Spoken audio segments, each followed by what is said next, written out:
ভাবি, তুমি নাকি আজকে মাকে খাবার দাওনি আর এখানে বসে বসে মোবাইল টিপতেছো না? আমি যে আমার শাশুড়িকে আজকে খাবার দিইনি তোমাকে কে বললো? কে বলবে? আর আমার মা আমাকে কল দিয়ে বলছে।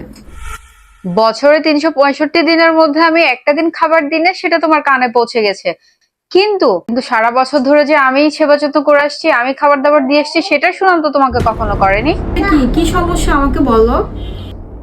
কি শুনতে চাও তুমি? শুনবা তাহলে? আচ্ছা শুনো। আরে সারাক্ষণ তো শুধু আমার পিছে পিছেই ঘুরে, আম্মা এটা খাবেন, আম্মা ওইটা খাবেন।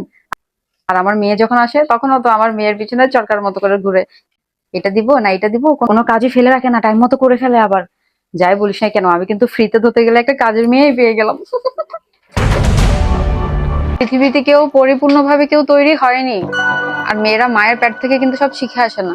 সবসময় এটাই ভেবে এসেছি যেটা আমার পরিবার, এই ঘরটা আমার, কিন্তু আমি এখনো পর্যন্ত আমার জন্য কারো মনে আমার জায়গা দেখিনি।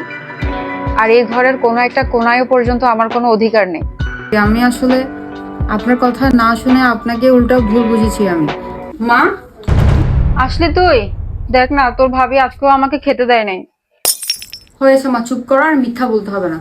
তুমি যখন তোমার বান্ধবীর সাথে কথা বলতেছিলে তখন সেই মুহূর্তে ভাবি খাবার নিয়ে আসছিল, আর ভাবি নিজের কানে সব শুনে খাবারগুলো আবার নিয়ে চলে গেছে। যে ভাবি তোমাকে নিজের মায়ের মতো করে দেখে, আর আজ তুমি তাকে কষ্ট দিলা মা।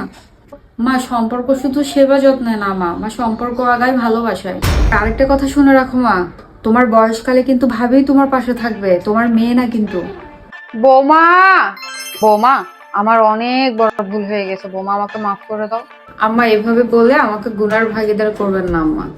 তুমি তো আমার বউ না, তুমি তো আমার মেয়ে হয়ে আমার সেবা যত্ন করে আসছো, কিন্তু আমারই বুঝার ভুল ছিল। আজকে থেকে আমি সবাইকে বলে বেড়াবো, আমার ঘরে এক মেয়ে না, আমার দুইটা মেয়ে।